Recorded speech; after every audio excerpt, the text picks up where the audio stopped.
Lepo pozdravljeni in dobrodošli v knjižnici Otona Župančiča. Danes smo se srečali na tretjem pogovoru iz cikla Pogovori s kritiki v organizaciji Društva slovenskih literarnih kritikov. Danes sva z vami Petra Koršič in David Bandelj s 6. pesniško zbirko Ronin. Pogovor se bo tokrat vrtel okoli poezije. Uvodoma bi vam rada strnjeno podala par besed o Bandeljevi peti pesniški zbirki.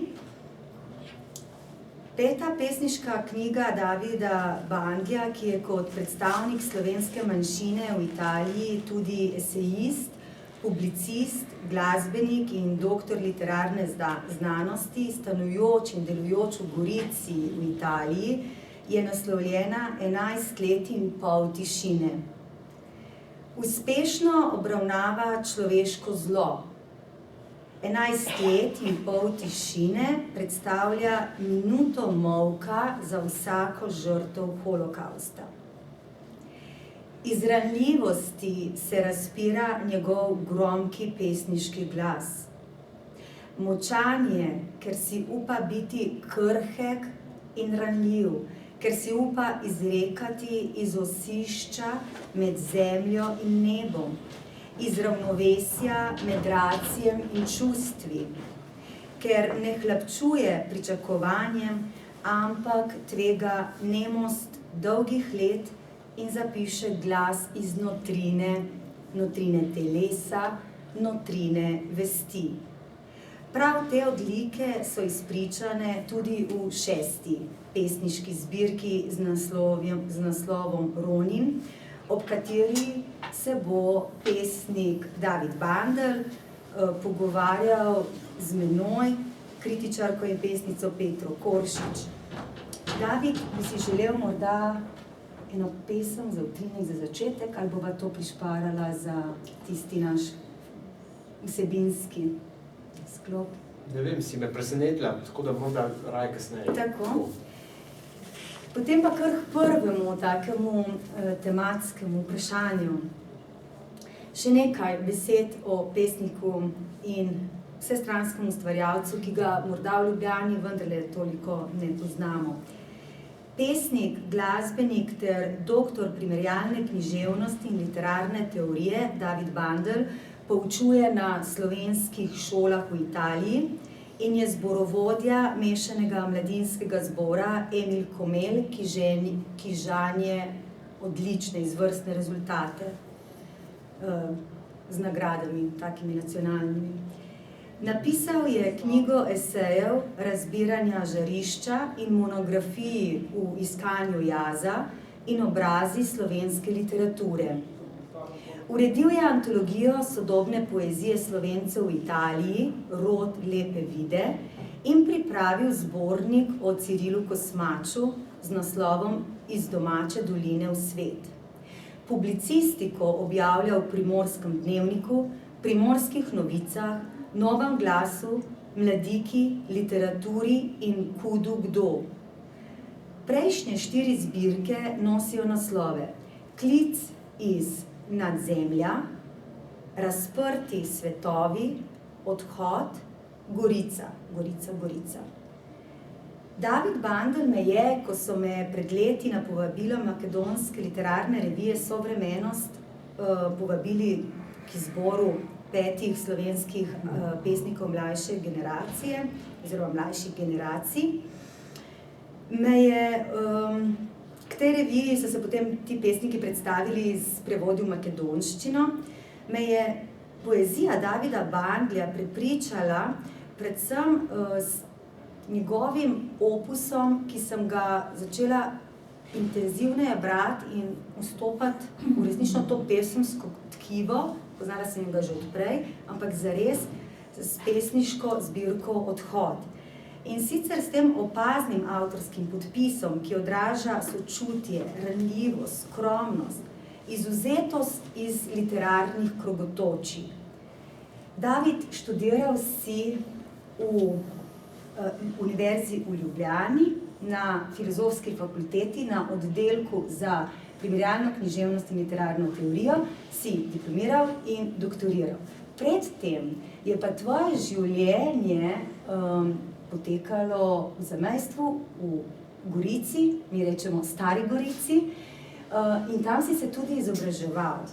Tako da me zanima, ali si kdaj razmišljal, kako je tvoje izobraževanje, torej do te fakultetne izobrazbe v Ljubljani, vplivalo na tvoj mentalni svet, gre svetovni nazor in tudi na nek kulturni okvir, ker navsezadnje gre za vendarle drugo državo, drug kulturni, jezikovni in širše gledano tudi mentalni prostor.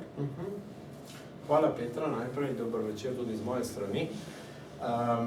Ja, gotovo je šlo pri mojem izobraževanju vsaj do fakultete za eno določno obliko izobraževanja, ki je, bom rekel, specifična recimo za italijansko šolstvo, in to je splošna prepredenost s humanističnimi vedami v primerjavi recimo z slovenskim izobraževalnim sistemom, za katerega menim, da je bolj naravoslovno naravnan, znanstveno naravoslovno, medtem ko italijanski je še iz časov verjetno začetka 20. stoletja postavljen v neko bolj humanistično smer. In šola, ki me je v tem smislu najbolj zaznamovala, je seveda klasični licej.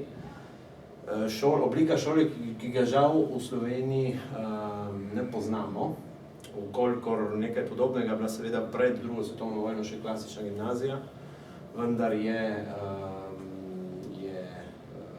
ta sistem s socializmom nekako odpadel. Noben od večjih teh treh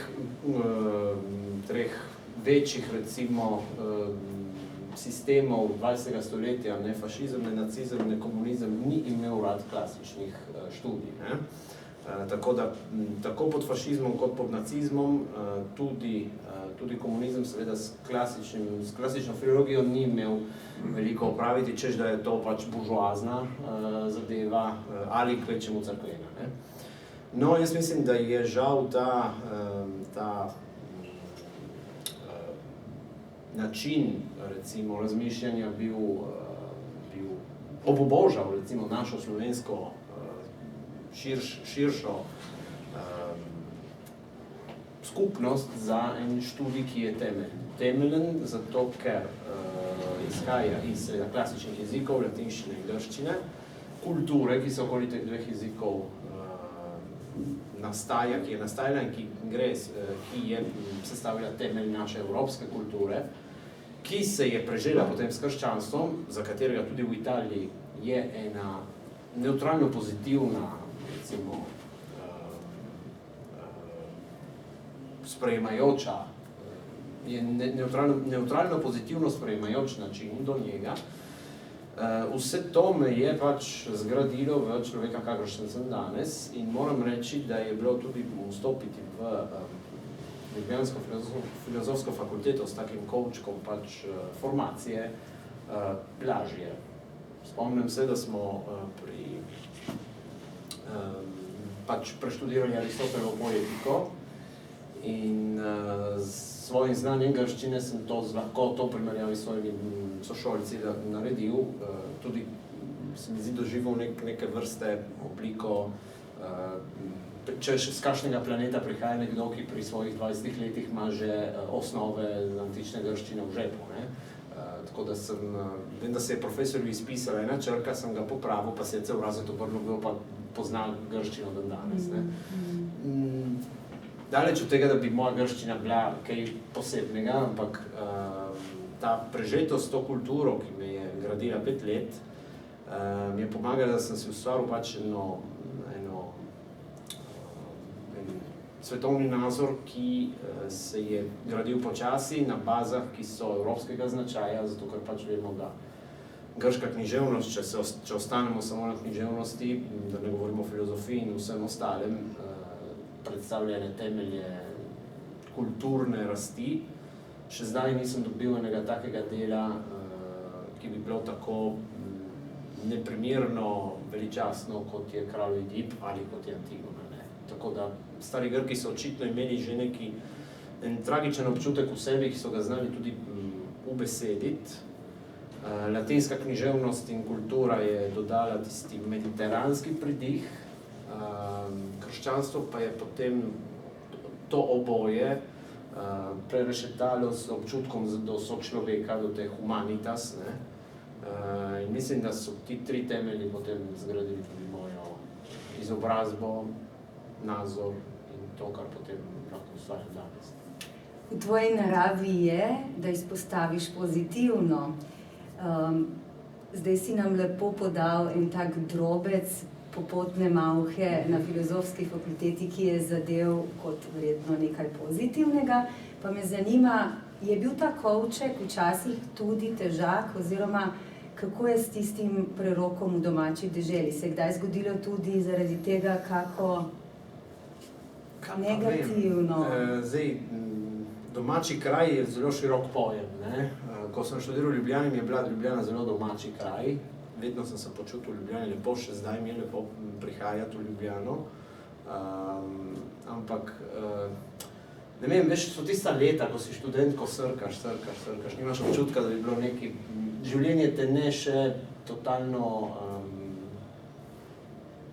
povozi, da bi rekel, ok, to je pa bilo negativno. Vem, da sem trpel svojo neukoreninjenost v noben prostor, ne. Dejansko, ko živiš v zamejstvu, si nekako prisiljen, da si dvoživka. V centralni Sloveniji te niso imeli za Slovenca, v Italiji pa seveda nisi bil Italijan, ne.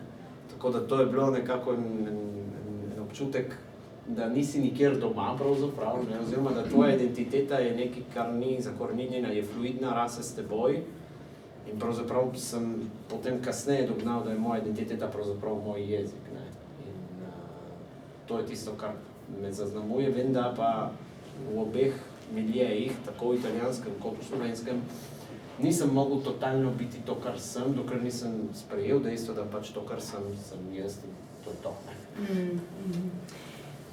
Omeni si ta goriški prostor, kjer se je nekako sformiral ta tvoj mentalni okvir.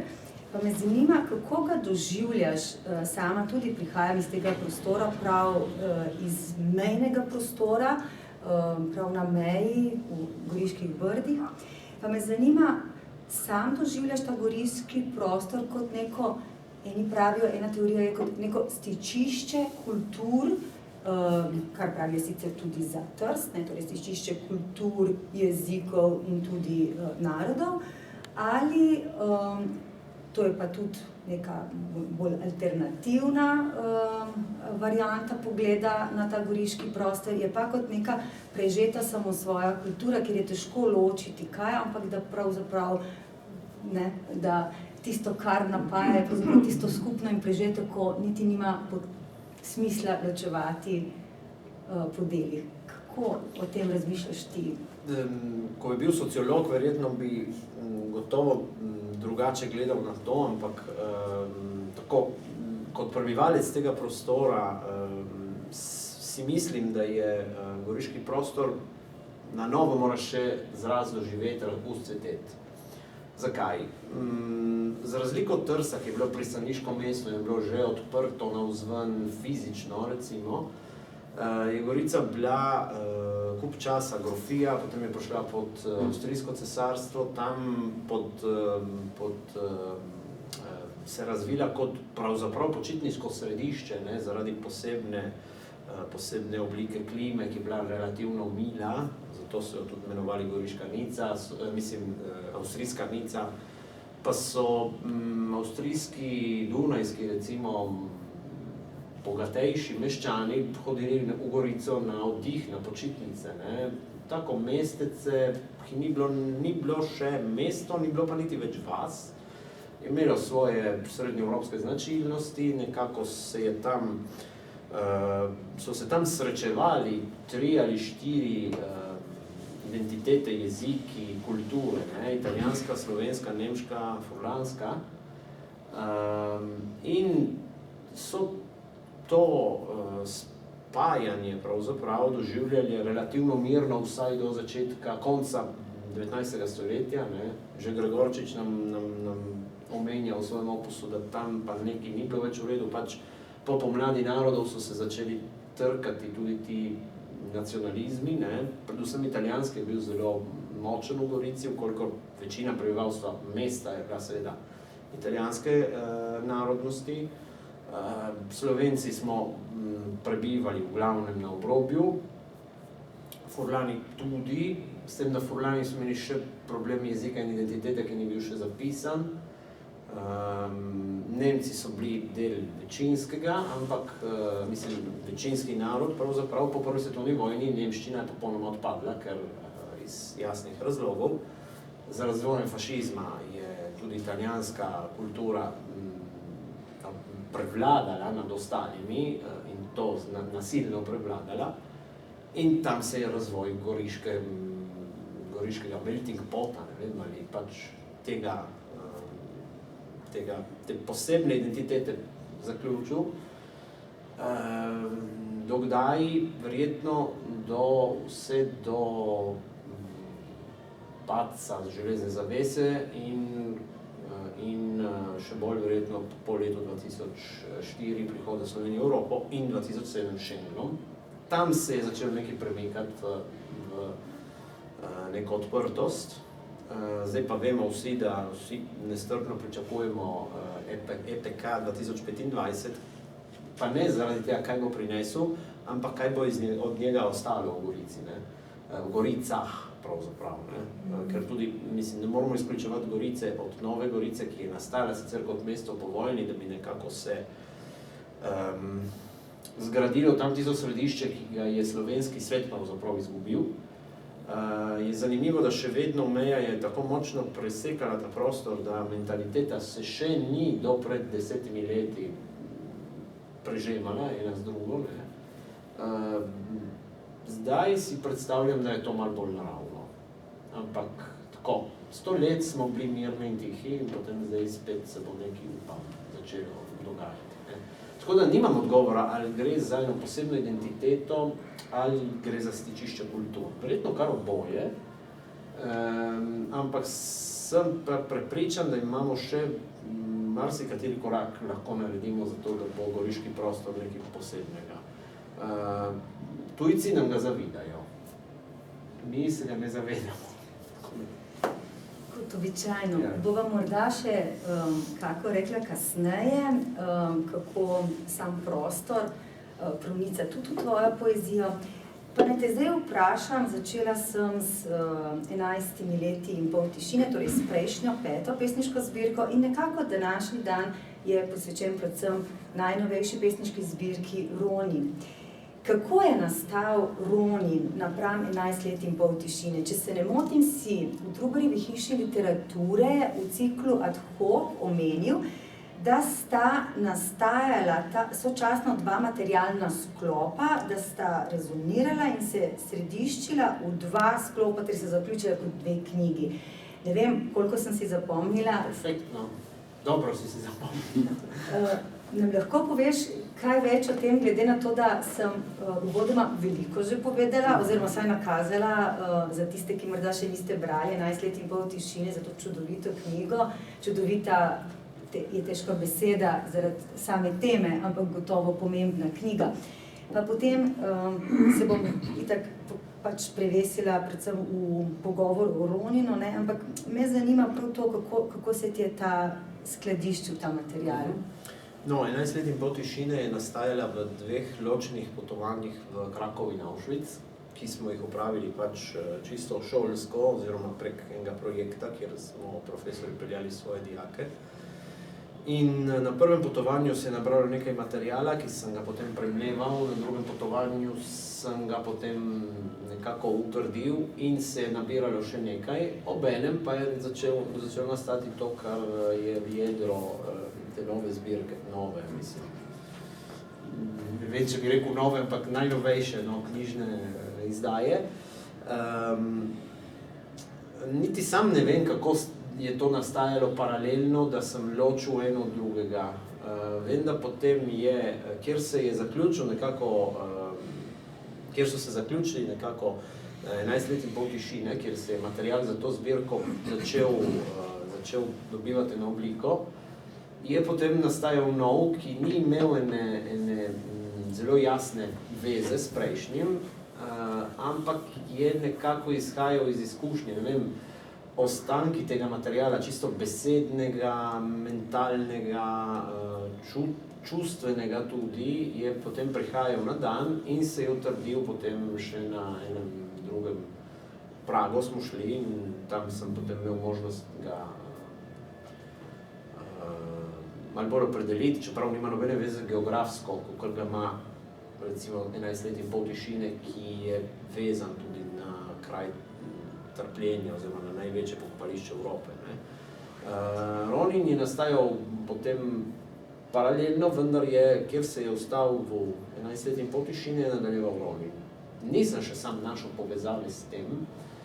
Bil en čas, ko me je fascinirala pač japonska kultura, sem prebral nekaj knjig o tem in so se začeli izpisovati pesmi. Kot avtorica veš, da pride samo od sebe. Ni vse nadzorovano. In potem pač, to je zgodba, okvirna zgodba nastane. Preden greva na samo strukturo, ker bova po Ronin je sestavljen iz 5 sklopov, kakor je David zdaj že omenil, se naslanja na japonsko tradicijo in kulturo in bova šla po vsakem sklopu, ampak do tedaj še 2 krajši vprašanji. Zdaj si pri teh 2 zbirkah si poskušal opredeliti, kako je pri enem veliko bolj poezija bila središčena na sam prostor in na to izkušnjo, tvojo izkušnjo soočenja in poskusa pisati o največjih... O nečem, kar dejansko težko se da napisati, kaj novega. Tako. In po drugi strani si zdaj lepo nakazal, ko si nam rekel, da si delno malo čez to šel in je nastal nek prostor, ki je verjetno veliko bolj, še bolj prečiščeno duhoven in se je zgodil ta Ronin. Če pa pogledaš nazaj, sama sem uvodoma prej naštela tvoj opus, kaj se ti zdi, kako sam doživljaš, kaj se dogaja v tvoji pesmi, kako se pesem razvija pri tebi od prvih začetkov, tako, si lahko tudi zelo nakratko kot preblisk, verjamem, da čeprav si literarni teoretik in zgodovinar, da je težko pisati. Najtežje je govoriti o sebi. Govoriti o sebi. To, če bi bil banalen, bi rekel, ja, to morajo drugi povedati, ampak no, če si že vprašala, jaz sem začel z željo po pisanju, ki je bila čista želja po izpovedi, spravi lirika. Tako kot je verjetno pri vseh, pri domala vseh, ki začnejo nekako. Veliko vpliv je imelo dejstvo, da študij mi je pomagal, da sem ogromno lahko prebiral in predvsem bil radoveden, kako pišejo, predvsem pesniki, poezijo sem prebiral že od mlajših let, pravi, da sem, kar je nenavadno za mladega človeka, da prebira poezijo.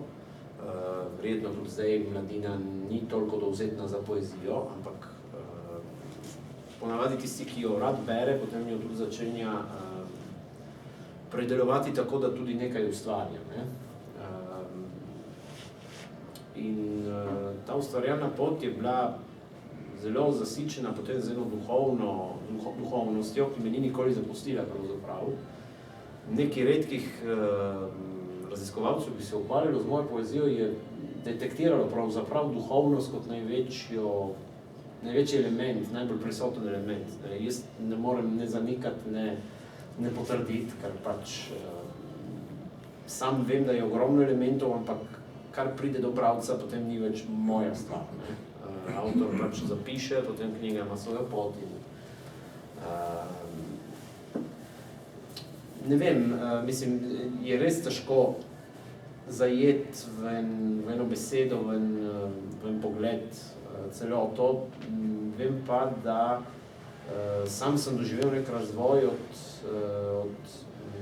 zelo, recimo, ukvarjanja s podobami kot takimi, do tega, da sem verze postavljal nekako neurejeno na stran, potem pri 11 letih in pol tišine se je tudi oblika nekoliko uredila, pa ne verzno, samo vizualno.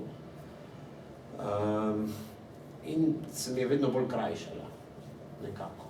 In gostila. In zdaj smo že pri Roninu, ker je tako čisto, da pravzaprav je vsaka beseda postavljena in naostrena, če lahko delam primerjavo z eno izmed tvojih podnaslovov, razdelkov, ki je japonska beseda za meč oziroma za dva dolg in kratek meč. Bi lahko posplošili, da te tako v življenju, kakor v poeziji preokupira nekaj, kar bi zelo široko in ohlapno rekli etos? Bi lahko rekli, ja. Bi lahko rekli. Mislim, ja. Mislim, da moja poezija ni angažirana, ampak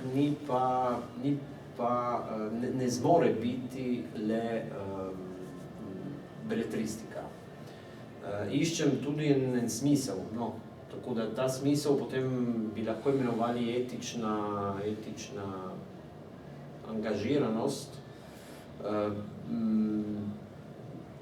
Preokupira me pravzaprav, da človek drsi v eno ohlapnost, kjer potem etika postane lahko dvorezna. Od 11 let in pol tišine, tista zbirka, ki skuša opesnjevati pravzaprav proces tega, da smo doživeli holokaust, ni bil proces, ki se je zgodil od danes do jutri. To je šlo za desetletja prepričevanja, mehkega prepričevanja, da dejansko 6 milijonov ljudi je lahko končalo v neki serialni industriji smrti. To je nekaj človeško nezaslišanega za današnji čas, ampak takrat se je to zgodilo. Če se je zgodilo takrat, ni nujno, da se ne more zgoditi še enkrat. In verjetno se morda v manjši meri še kje dogaja. Če človek ostane buden in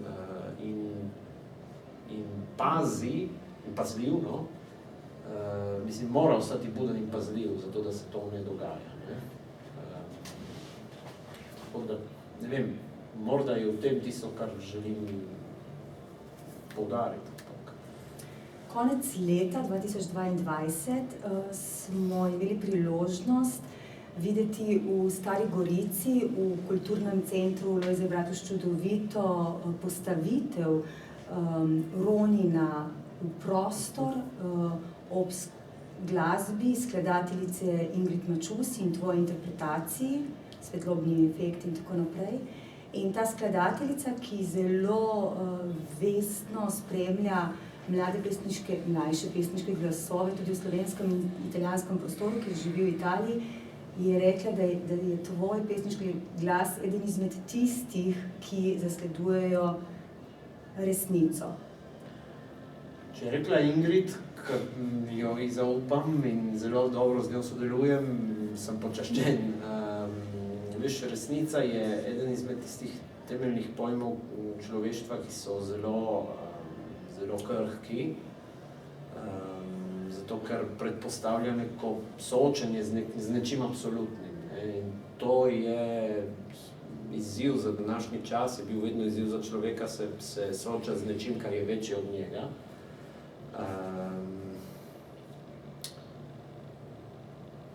Saj ne vem, kaj bi rekel, ampak dejansko z Ingrid je lepo sodelovati, ker kot glasbenica in pesnica zelo jasno prodre z glasbo skozi tekst. In ko sva sodelovala pri Roninu, vem, da nekako dobiš eno posebno energijo, ki potem se vklopi v prostor. Ne bi mogli se bolj strinjati, ko imam tudi jaz izkušnje dela z njo. No, zdaj bova pa midva poskušala manj čisto in manj umetniško dodelano, ker ne bo to performance, ampak poskušala bova tudi midva se sprehoditi čez teh 5 sklopov. Bi si želel, da najprej bereš, ali da ti najprej postavim vprašanje? Kaj bi ti rekla? Aha. To, da je Ronin močna knjiga, da je prečiščena knjiga, kar sem že rekla, da ima dodelano strukturo, da je naslonjena na japonsko kulturo in tradicijo, to vse tudi pojasni David Bandelj na samem uvodu. Knjiga, kar še nisem povedala, je izšla v Trstu pri založništvu Tržaškega tiska, s čudovito opremo, ne vem, kako sam gledaš na ta fizični izdelek ti, meni se zdi čudovita, bolj ustrezno ne bi moralo biti. Izbral si je pa David naslombo, torej, kar je zelo meni zanimivo, je to, da recimo sem preverjala, kaj danes pomeni Ronin v sodobni japonski rabi. Zanimivo, potem najbrž David nam ne bo razlagal, to pomeni, to je tisti, ki prejema plačilo, pa je brezposeln ali pa ki je diplomant srednje šole, ki še ni bil sprejet na univerzo. To je recimo eden izmed takih sodobnih uporab. Mislim, da je David zelo dobro preštudiral vse te tudi pomene in različice, potem, da gre to za idiomatičen izraz, za potepuha tavajočega človeka, nekoga, ki najde pot, ne da bi pripadal enemu kralju. Oboje. Mislim, da oboje. Ja. Pravzaprav, zgodovinsko gledano je Ronin, uvod to omenim, gre za vrsto samuraja. Samuraji so bili bojevniki iz višjih družbenih slojev na Japonskem, na srednjeveški in zgodnji moderni Japonski. In vsak samuraj, pravzaprav pomeni izraz za samuraj je tisti, ki služi, ne? In vsak samuraj je služil pač enemu gospodarju. Če je slučajno samuraj izgubil gospodarja, je ta samuraj postal Ronin, se pravi samuraj bojevnik brez gospodarja. Včasih so bili Ronini zavrženci, pravzaprav. Niso bili, tako, potepuh je bilo slabšalno gledano, ne? Ampak tudi ta, ki ne spoštuje tega bojevniškega kodeksa, ne? Je tudi ena varianta. Je, ampak jaz tukaj sem gledal bolj na to zgodbo o 47 Roninih, ne? O njem je bil posnet tudi film, Tom Cruise se mi zdi, da igra. Robert De Niro. Ja. Ne. Keanu Reeves. To. In gre za zgodbo 47 Roninov, ki so ostali brez gospodarja, ker je tam bil prisiljen v obredni samomor, seppuku, ker je razžalil drugega plemiča, ne? In japonska ta etika je izjemno visoka in pa tudi kruta, konec koncu, da zaradi razžalitve pač moraš storiti samomor za to, da se okupiš za to žalitvijo, ki je seveda bila nepoštena. Samomor je bil nepošten, ker zgodba je malo širša, seveda zdaj jo skušam rezimirati na kratko. Teh 47 Roninov je potem odločilo, da bo svojega gospodarja maščevalo, in ko so ga maščevali, so sami, vseh 47, razen enega, naredili samomor, obredni. Eden pa je ostal, zato da bi lahko zgodbo pripovedoval naprej. Ta zgodba mi je služila za okvir. In zakaj? Kako si prišel? Daj nam povej, prej si omenil, da si to bral, zdaj si omenil film. Mislim, da je... In prej si omenil, da isti material je dobil tišino. Morda je bilo v istem času. Tako, da tudi tem sem a posteriori razmišljal, kje je povezava. Morda, ko sem se srečal s tematiko, ki je bila tematika holokausta, tišine, nezmožnosti ubesediti nekaj, kar presega pravzaprav človeške pojme, tudi v smrti,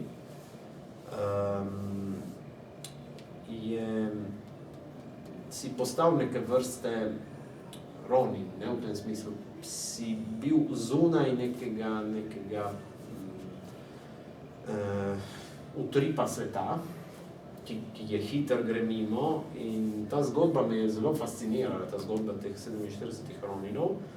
In pravzaprav še pred zbirko samo je ena stara struktura, ker sem se potem malo prebiral te samurajske in japonske vrednote veščine, po njih naslovil tudi določene cikluse, oziroma te cikluse, in sem razmišljal, kako bi vpletel seveda število 47 in se je zgodilo tako, da je v zbirki natančno 47 pesmi.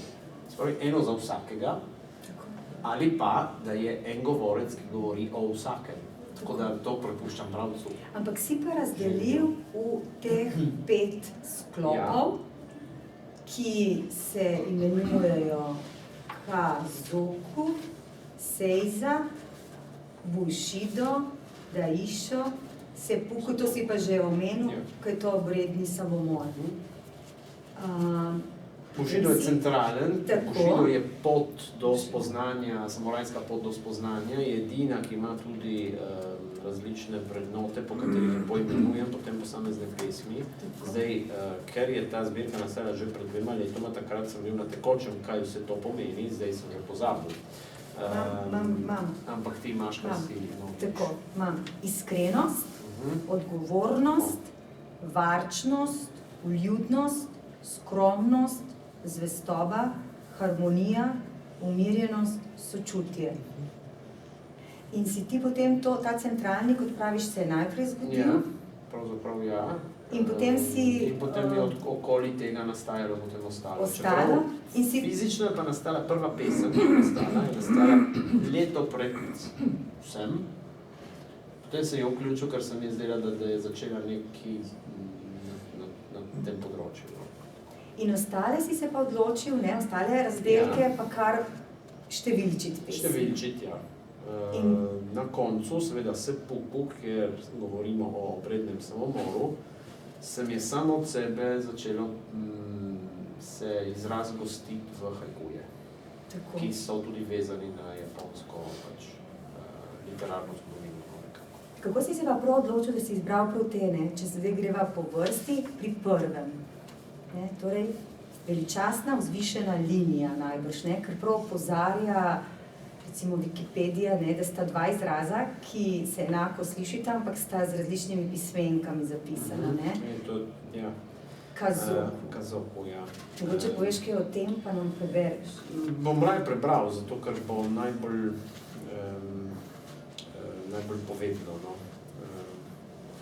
Prebral prvo, tretjo, potem pa bi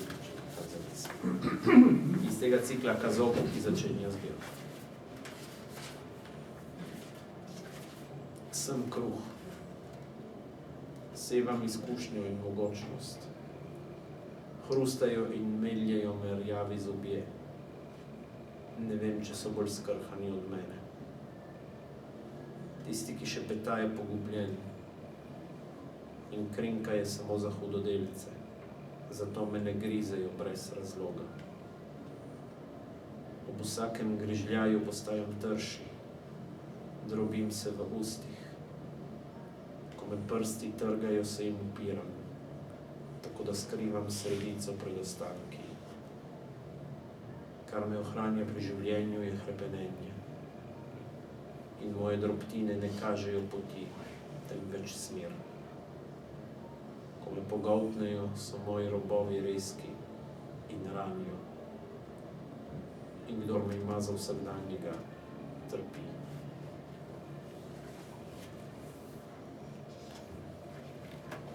Tretja. Hiša se ruši, ker se poslavljamo od vsakih opor. Kdor vlada, je odvisen od misli in njegova dejanja so z njimi premo sorazmerna. Kar se je usulo nad nas, je sapica v primerjavi s tem, kar bo še prišlo. Moramo stati buden, da se okruški ne spremenijo v verige. Zato šalim po umazanih cunjah, kar ni pravica, temveč dolžnost. Včasih, ko se dokopljem do dna, me začnejo iskati. Hočejo, da ostanem, a ne znam krasti. Potem hitreje obupam.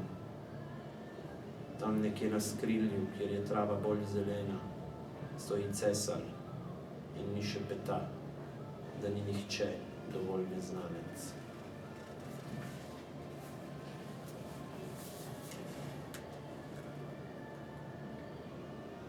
Samo tudi. Še eno.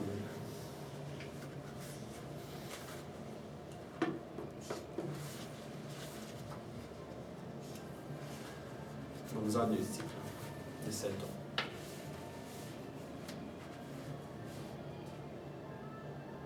Ne smem si zatiskati oči. Sprejemanje terja odklon. Nihče ni imun na naivnost. Kača lazi s trebuhom po zemlji, zato da je sonce ne ožge tam, kjer je najbolj ranljiva. Za tistega, ki ve, je breme neznosno. Ko razpiram dlani, jih prebadaš, da bljuva iz njih nemoč. In gledam vzpenjajočo se luno in vidim, kako razsvetljuje osamljeno senožet, kjer naj bi se dogajalo razodetje. Nič ni slajšega od nevednosti.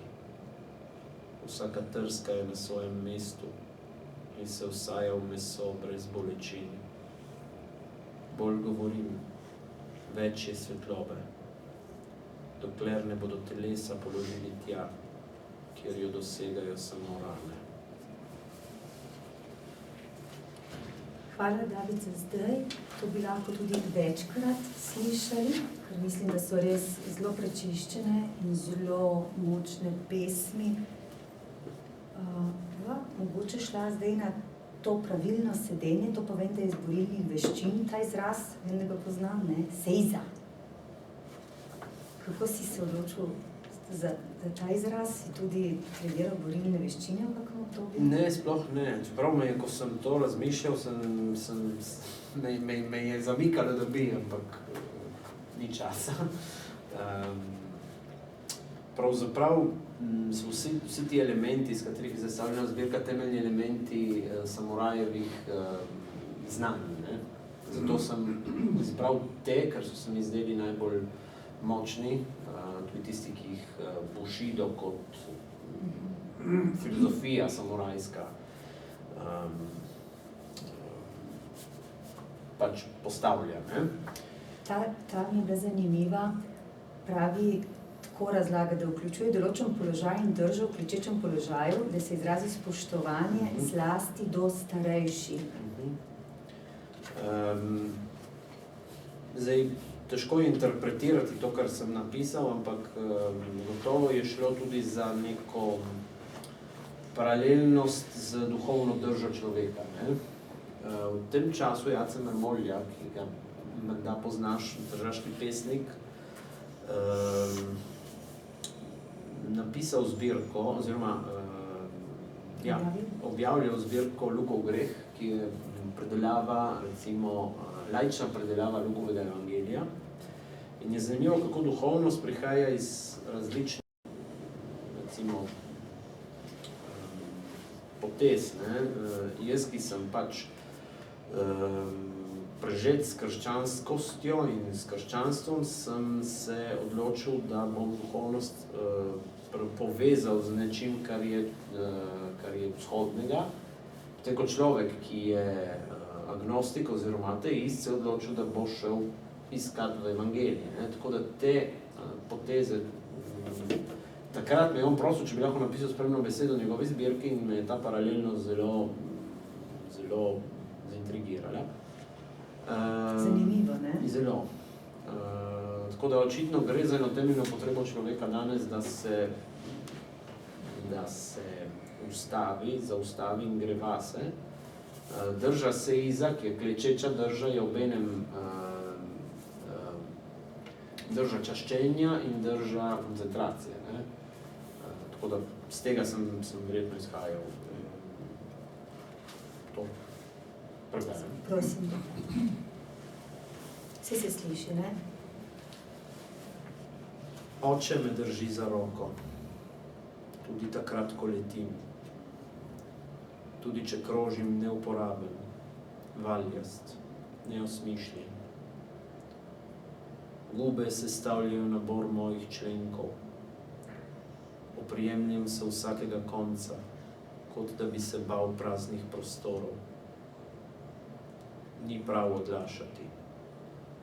Spustil bom roko, če tudi bom pristal z usti v pepelu.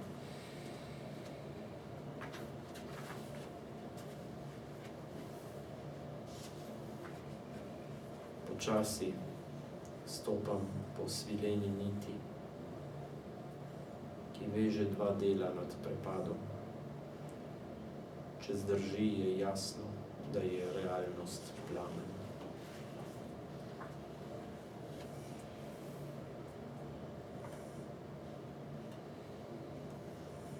Cesar se dviga mogočno nad plenom. Pojem njegovo svetlobo, za nos, ko nastane mrak. Spremljam tišino ob krhkem brkljanju zavesti. Pred potjo nisi nikoli varen.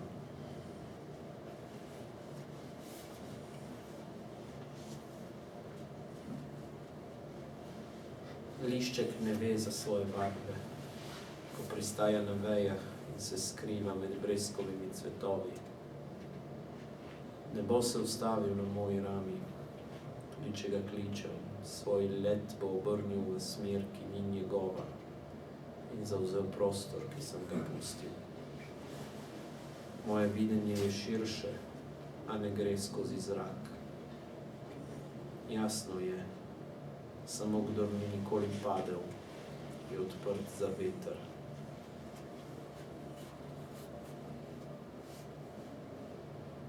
Vsakič, ko stopam po ulici in se zavedam svojih korakov, se v globini premakne kamen, ki drži napeto vlakno med vestjo in srcem.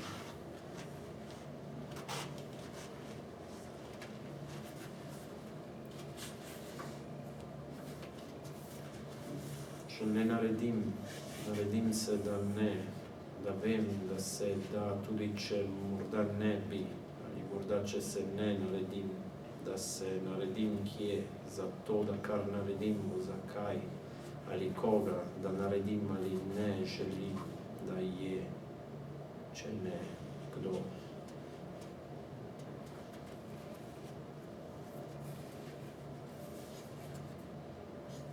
Hočejo me odvesti, da bodo v miru zaprli zastor, preden bodo vsi odšli. Sovražniki me jemljejo zase. Preden se vse zgodi, te poljubim in grem. Potem sva že v Bushidu, ki si ga omenil. Povedal si, da gre za pot bojevnika. Bushido si tudi naslovil. Mogoče, če poveš kakšno besedo, drugače interesira, da nam prebereš tudi iz tega sklopa. To so pravzaprav 7 temeljnih vrednot, 7 to število zelo močno, samurajskih, ki si jih prej tudi ti lepo prevedla. Gre za centralni del zbirke, ki pravzaprav zaznamuje samuraja kot takega in bojevnika, bolj kot samuraja. Bojevnik je vsak izmed nas pravzaprav. V srednjem veku je boj bil predvsem gledan kot duhovni boj. Vsakdo, ki ima eno duhovno življenje, pravzaprav se bori. Ne gre za to, da v duhovnem življenju najdemo eno lažjo pot, temveč je duhovno življenje pravzaprav tista težja pot, ki nas stalno sooča samim sabo, z absolutnostjo in s soljudmi. Tako da pravzaprav tudi ta boj sem hotel paralelno analizirati. V bistvu to v srednjem veku so imenovali certamen spirituale. Gorsko Čančič se mi zdi, da je napisal eno zbirko prosto naslovno. Tako da ni nekaj novega seveda v naši kulturi, čeprav je pa vezano seveda na duhovne očete in to, kar je neka prastara pravzaprav potreba in nujnost človeka.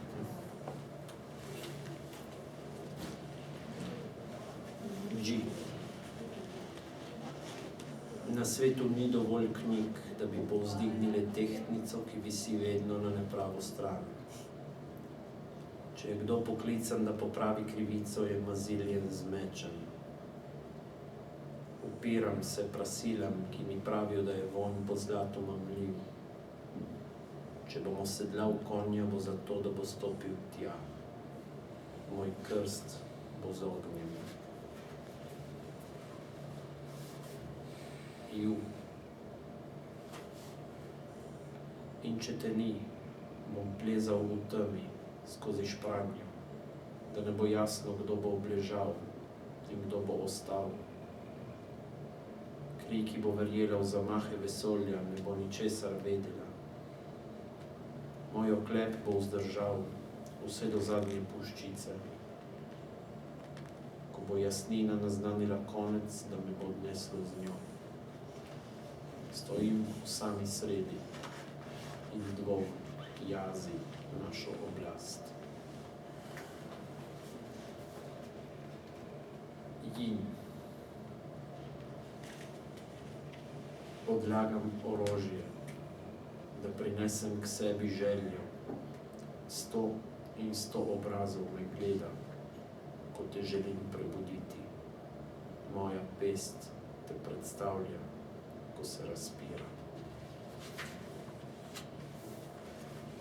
Rej. Rahel poklon je ušel, preden predam v tvoje roke semena iz svojih dlani.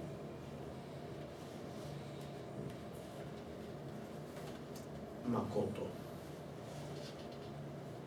Polje, na katerem se dogajamo, se izgublja v trenutku, ko ga gledam. Noben ritem ni pravi. Če pojemo slavo vnaprej, je vsaka bitka za manj. Vlečemo se z rokami prek trupel. Na eni in drugi strani plapola nesreča. Vadim odgovore in ne vem, ali bi jih obarval, ker se ne znajdem v vsakem gibu. Stopim v toplo kri in ko se ustavim, sem omamljen. Mejo. Kje bom pridobil živost, ki mi jo izkazuje tvoje obličje? Ali sem z njim že očiščen? Če sem, me naredi za vrednega, da sem tvoj maziljenec. Čugi.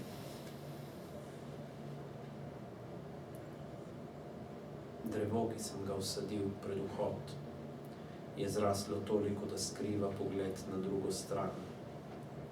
Brez skrivnosti je še poezija manj ostra, zato polagam roke na klepsidro, da bo vsako zrno, ko pade, narisalo območje brez okvirov. Kajti varnost preseneča tiste, ki niso pripravljeni. S tem me presneto dobro melješ, a že veš, da bosta moj glas in moja roka zvesta in neomajna. Obrat se zgodi, da je večni. Tam, kjer smo ovira.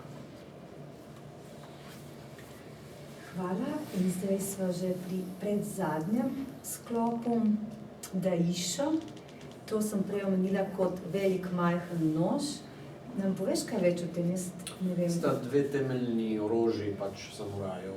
Ta večji nož, ki je, smo mislili katano, ki je bila ta znan meč, ne? Potem pa dve vrsti nožev, malo večji, pol dolg in pa malo manjši. Vedno sabo. Eden od teh nožev je bil tudi tisti, ki je potem, so ga potem uporabljali za obredni samomor, ne? Ki bo zadnji razdelek. Ki bo zadnji razdelek.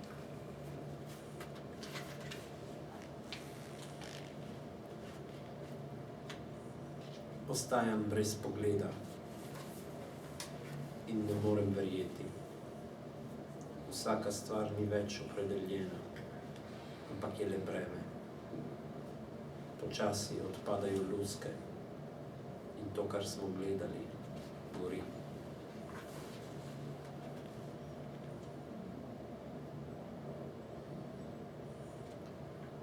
onkraj vseh zvokov se gibljem. Danes mi jih ne daruješ več in te zato ne morem slišati, nočem poslušati odpiranje, da se dogaja, kar si najbolj želim, je, da me nagovoriš.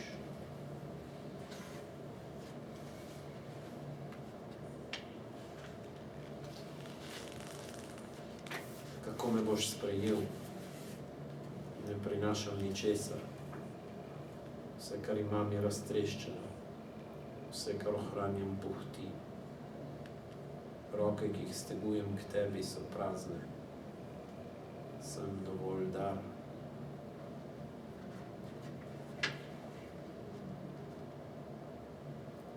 Stkan iz nezmožnega. Odrivam od sebe cvetove, ki padajo vame iz same nežnosti.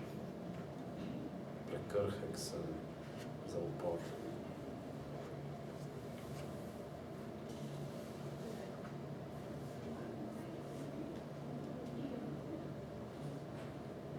Stopam počasi, korak za korakom, po stopinjah, ki so nežno zarisane. Oskrunjam jih že s tem, da hodim po njih, kaj šele, da bi vedel, kam peljejo. Tik pred tem, ko me spreleti, kam vodijo, me zagrabi krč, ki mi onemogoča, da bi nadaljeval. Vsakič, ko začnem znova, klecnem nem na tla. S tako stopinjo moram poljubiti, mi praviš. In ko to naredim, se mi sušijo ustnice. Še nikoli nisem bil tako žejen.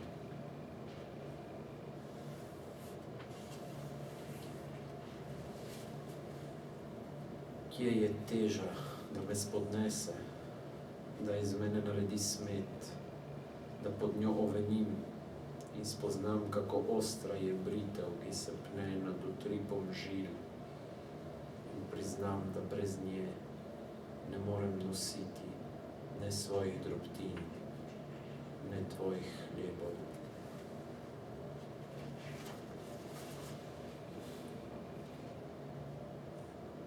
Ko bom padel na kamen in me bo tako ranil, da bo iz vsakega vlakna curljala kri, s katero bom pojil korake za sabo. Ko bodo kolena tako šibka, da bo vsak premik odmeval daleč naokoli. Ko me bo udaril čas in bo zrak pel slovo muzam. Ko bom eden izmed.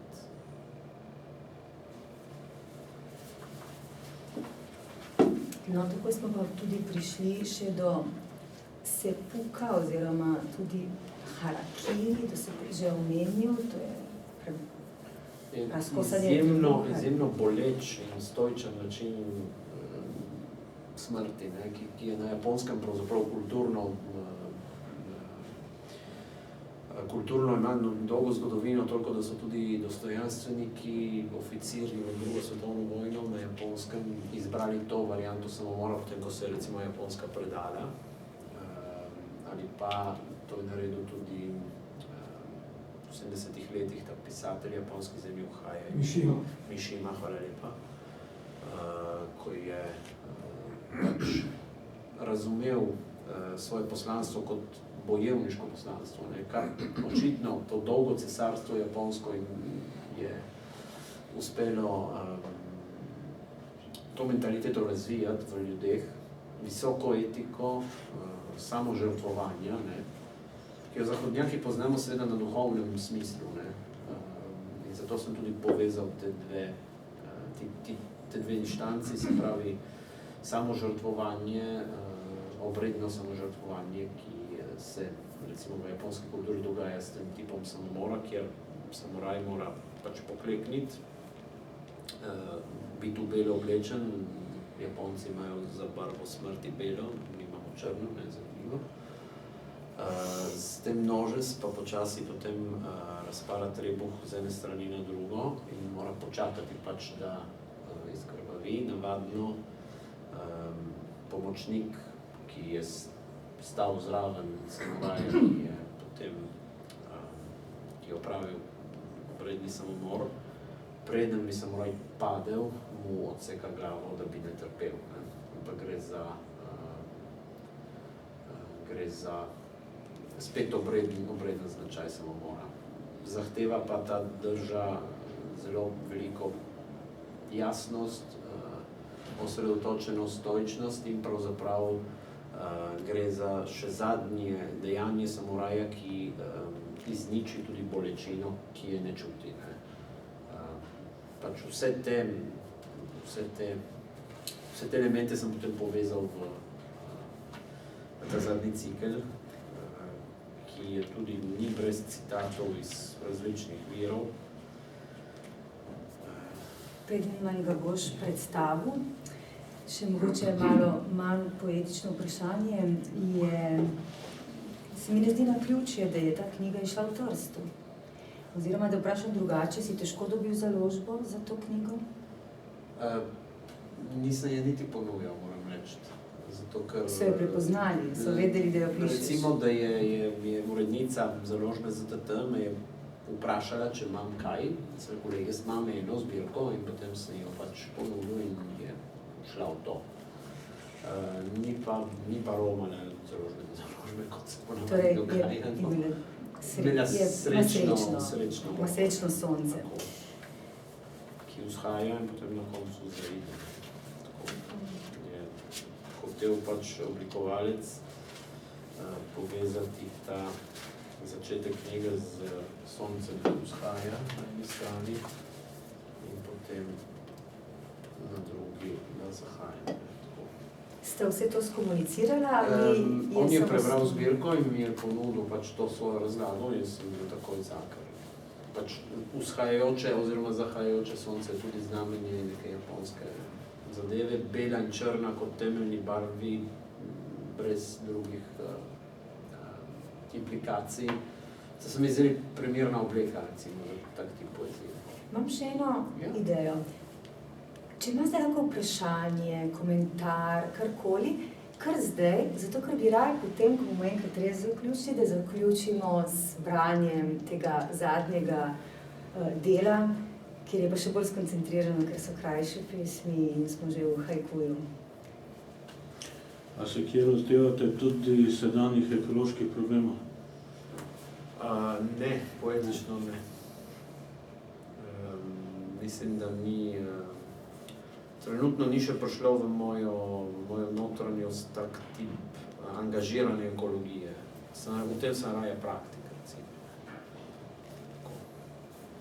Kakšno vlogo ima glasba pri pisanju, ne? Ker povezujete več umetnosti, se mi zdi. Glasba je pa sploh en del vas. Ja, in je zanimivo, da jo ločujem nekako. Ko se posvetim glasbi, ko se posvetim poeziji, nimam pa interferenčnih momentov, razen če jih ne najdejo drugi. Mislim, sam pri sebi ne delam tega.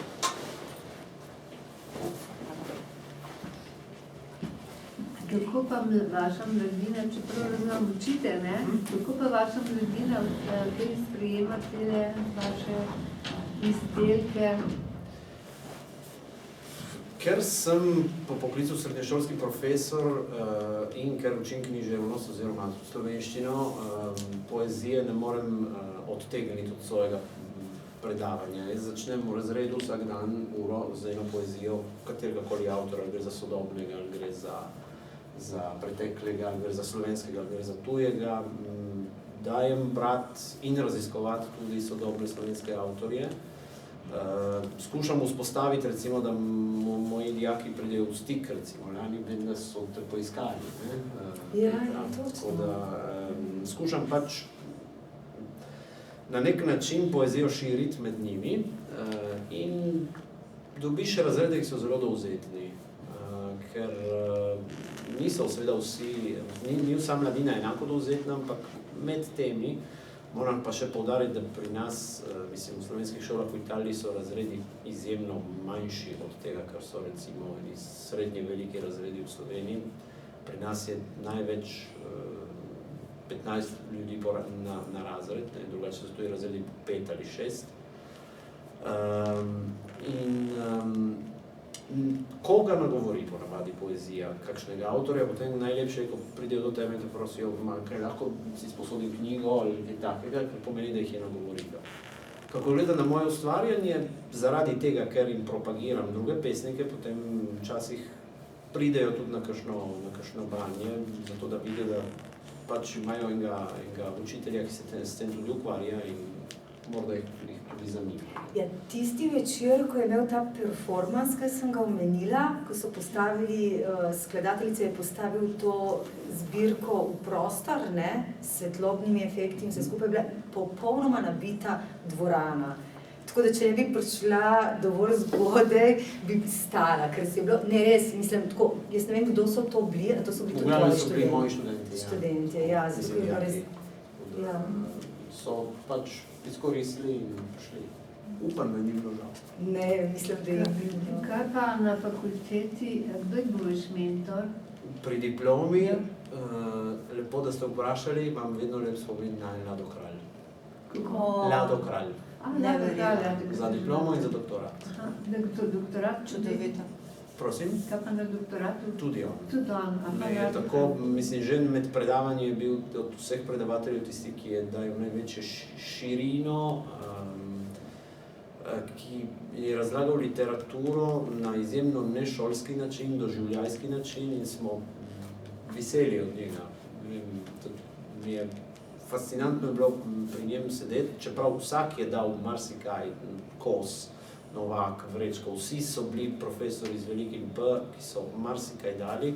Pri Kralju pa sem doživel tudi tisto nekaj za njim.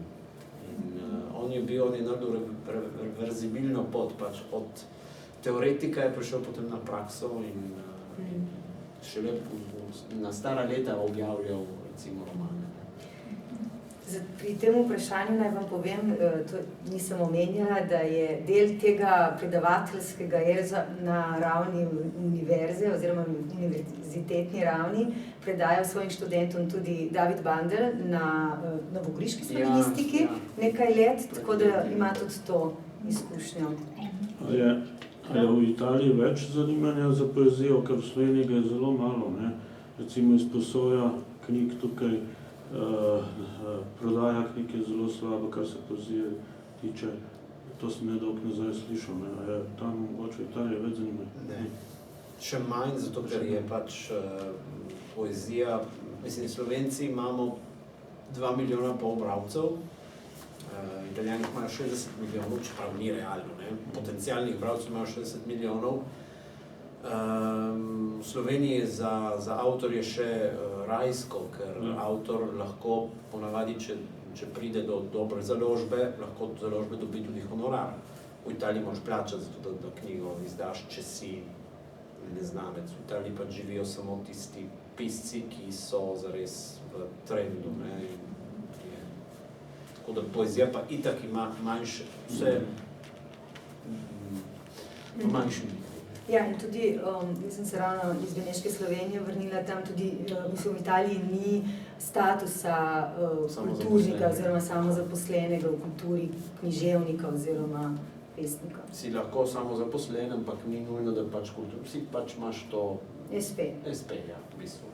Kar tisti, ki skušajo živeti od tega, delajo na ta način. V Sloveniji ni lahko, v Italiji še težko. A ste kaj povezani zdaj s tem, bom rekla, načrtom, oziroma programom za to evropsko zadevo, ki bo Gorica, ne?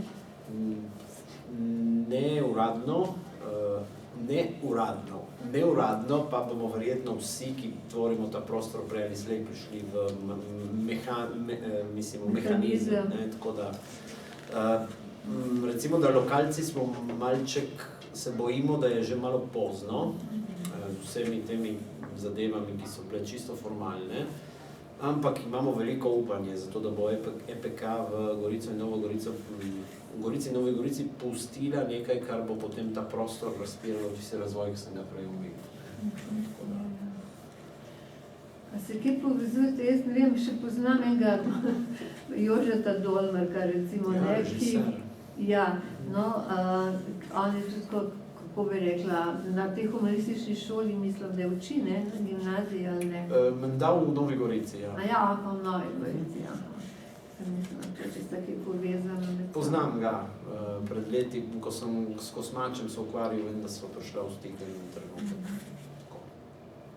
Zato, ker ste humanistiko omenili, no, to sem vedela, da je on pač paše v te kroge. Glede, bom rekla, delne kritike, ne, našega prostora, glede klasikov, pa vprašam, kaj pa menite po Škofijski gimnaziji? Škofijska gimnazija skuša približati to zadevo, ampak recimo še zdaleč, recimo grščina ni na tistem nivoju, kot je bila pred vojno, ne. Je izbiren predmet in tudi recimo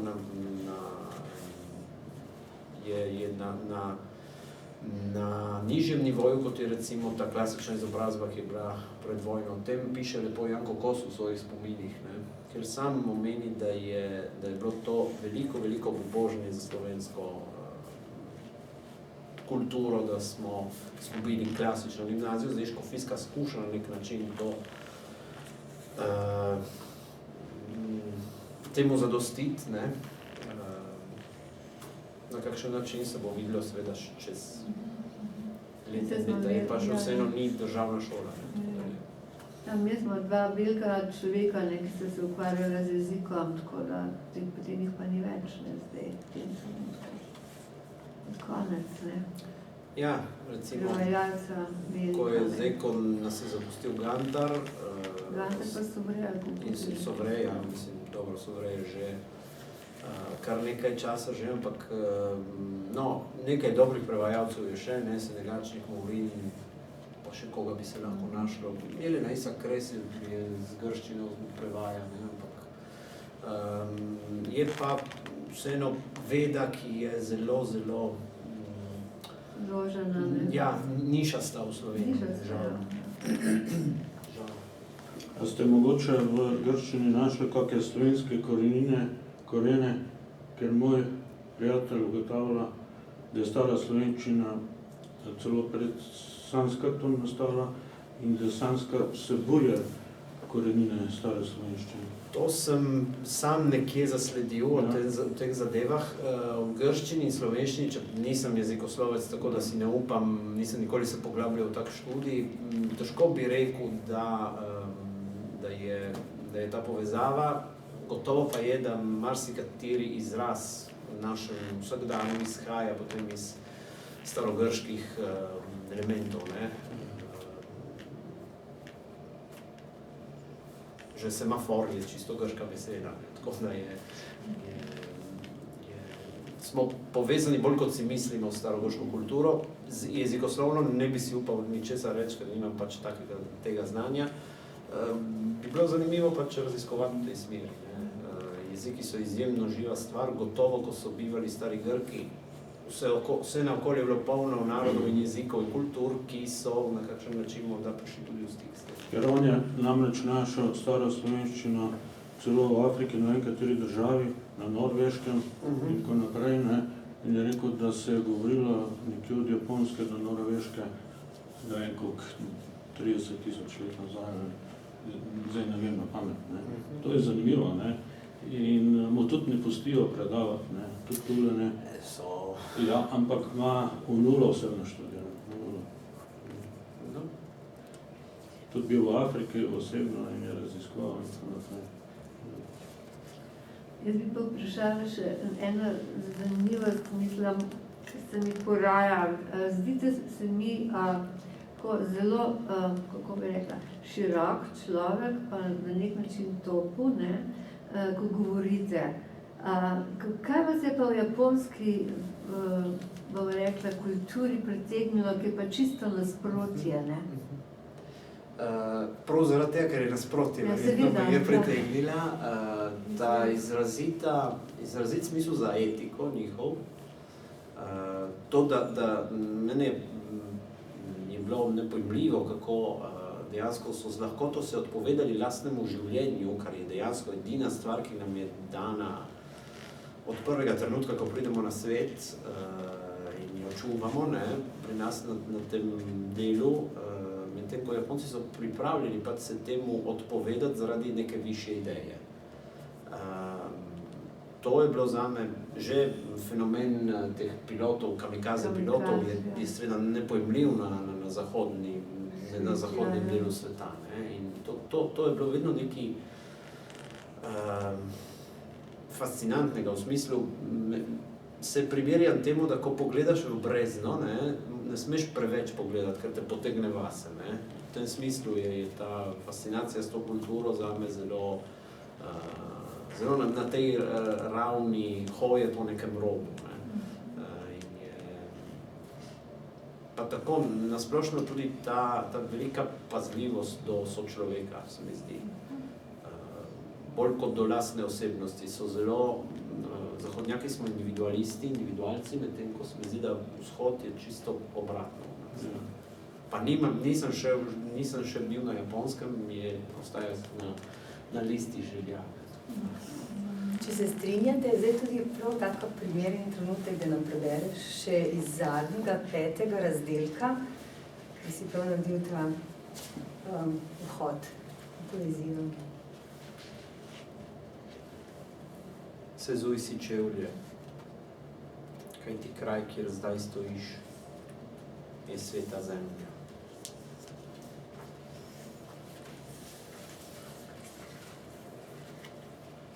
Kaj sije nad me? Svetlova iz otroštva ali njen odsev?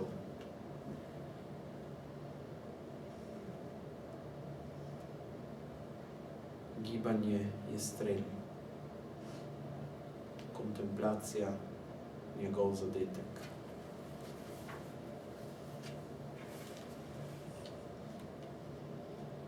Nočem služiti dvema gospodarjema, ni druge poti.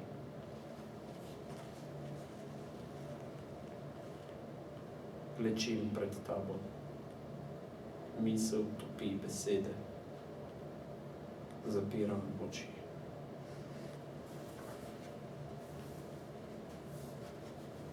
Povlečem črto,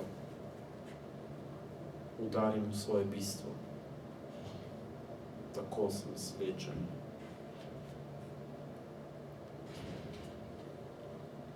Ko se dvignem stal, me začne obkrožati donenje gozda.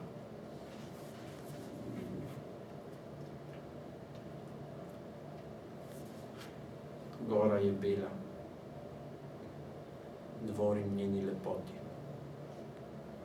postajam skala. Ti to veš, pot ni le ena, izginjem. Rože na dlani ponujajo semena za novo setev.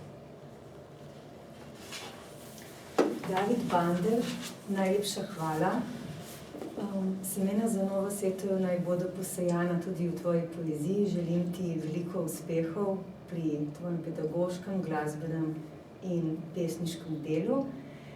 Hvala, da si prišel v Ljubljano ob napornem urniku, prav za nas, da smo se v tem DSKL pogovoru lahko srečali. Hvala vsem vam, ki ste prišli in zastavili veliko vprašanj. Upam, da ste od našega dragocenega gosta tudi kak drobec, kako seme ponesli seboj domov. Želim vam prijeten večer še naprej. David, tebi pa srečno pot v Gorico. Hvala, Petra.